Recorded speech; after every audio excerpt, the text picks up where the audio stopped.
For life.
Just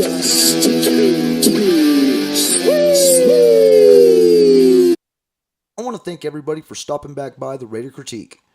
It is September 4th, 2018, and with there not being many moves today, which I have not seen any looking at Raiders.com, there's really not much news to report. Besides that, the power rankings have come out for all mainstream media sports networks. And I would like to go over those numbers with you guys if you would like. ESPN's current ranking of us is 18th when their previous ranking was 19th. CBS Sports' current ranking is 18th when their previous ranking was 14th. NFL.com's current ranking for us is 24th when their previous ranking for us was 20th. Bleacher Report's current ranking for us is 25th when their previous ranking was 22nd. USA Today's current ranking is 16th when their previous ranking for us was 26th. And Yahoo Sports' current ranking for the Oakland Raiders is 25th when their previous ranking for us was 19th. Now, from looking at these numbers here, and of course there's not really much news to talk about today, but it looks like USA Today is the only mainstream media sports outlet who understands what we are doing and why we did the moves that we did.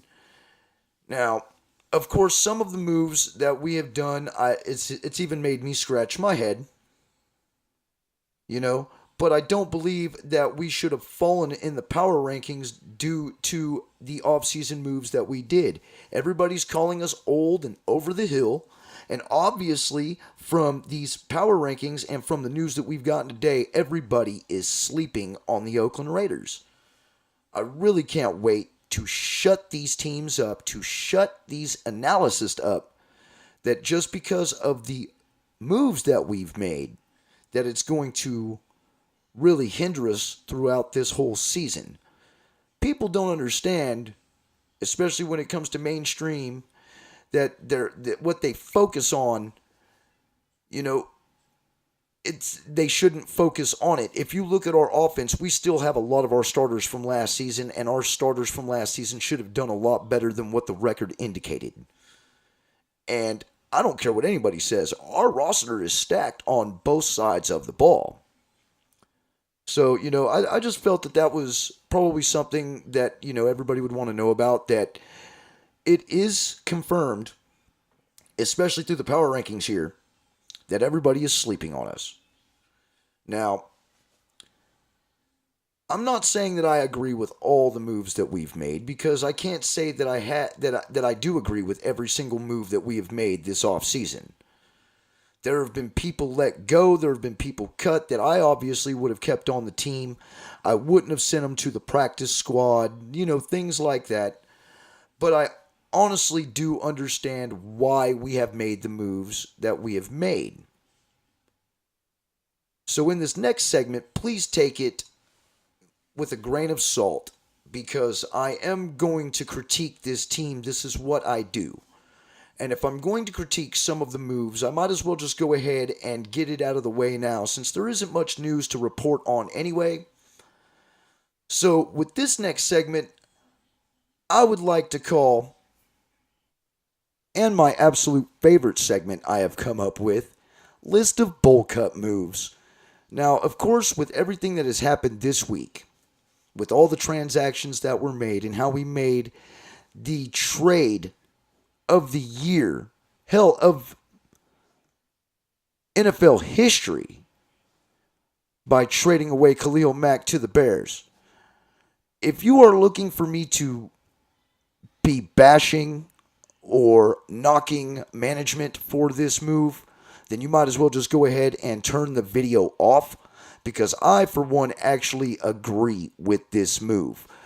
Maybe not to the fullest extent of how the transaction negotiations went or what we gave away with Khalil Mack, but in overall, the move was outstanding and it needed to be done.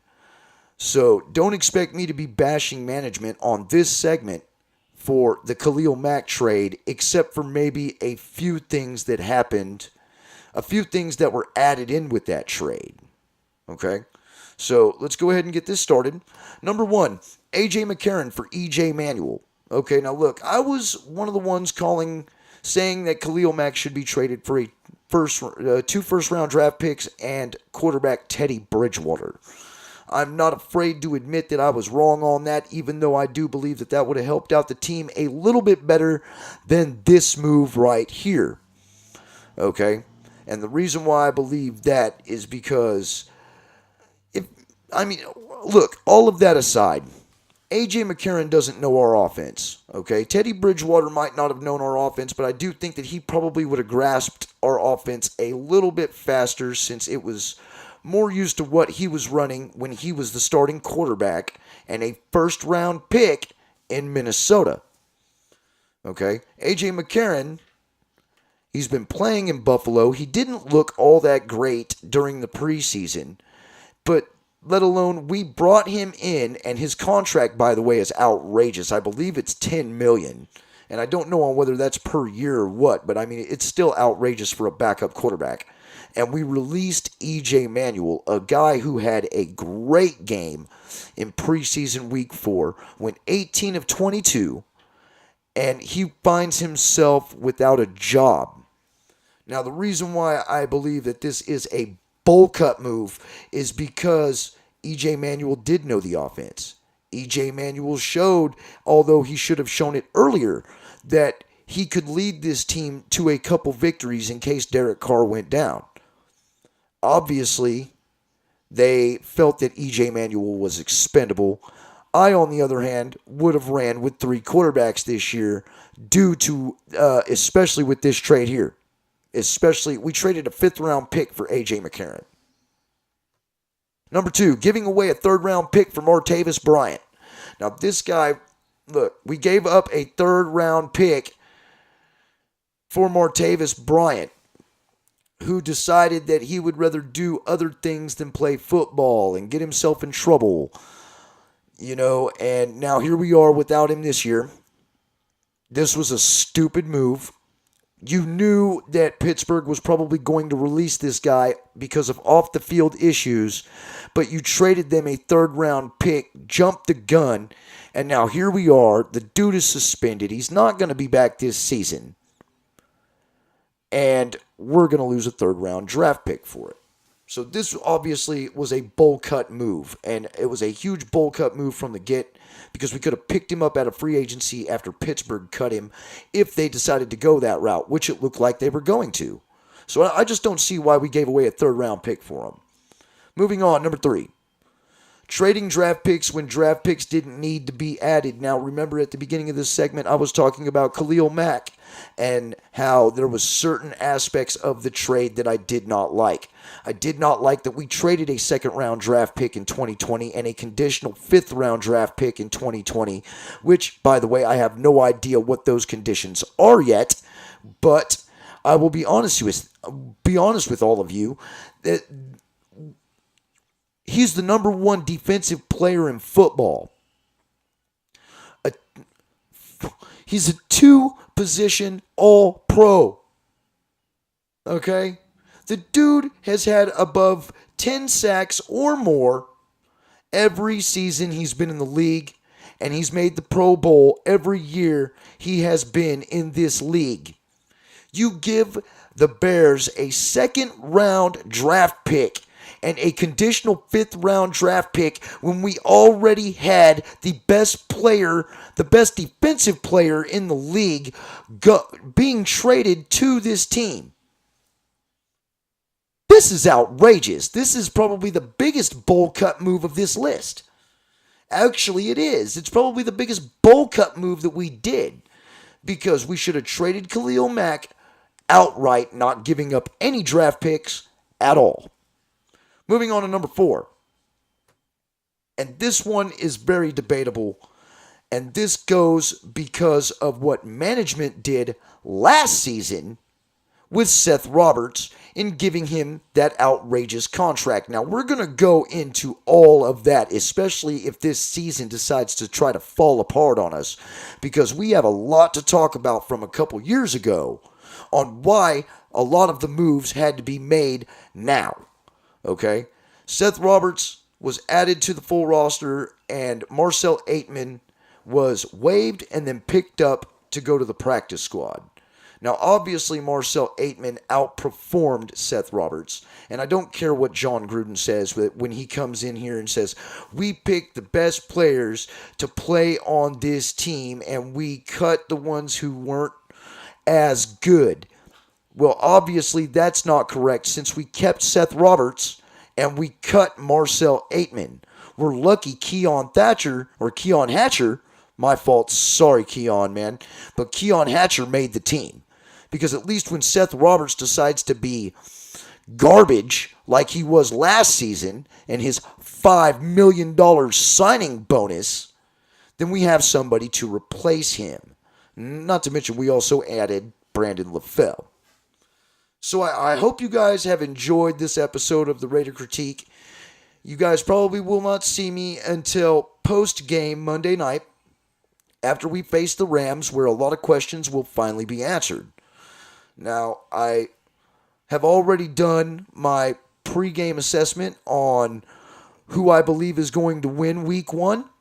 It was also done before the Khalil Mack trade, so please bear with me on that, but I still stick by my decision. I still believe that we win 28-17. So anyway, thank you again. Don't forget to like, subscribe, and hit that bell for notifications. Also, support all your local fan-based media, because remember, guys, we're all fans. We all bleed the team colors that we represent. We're the ones who really, really do appreciate everything that these guys do, and that's why we can't stop talking about it.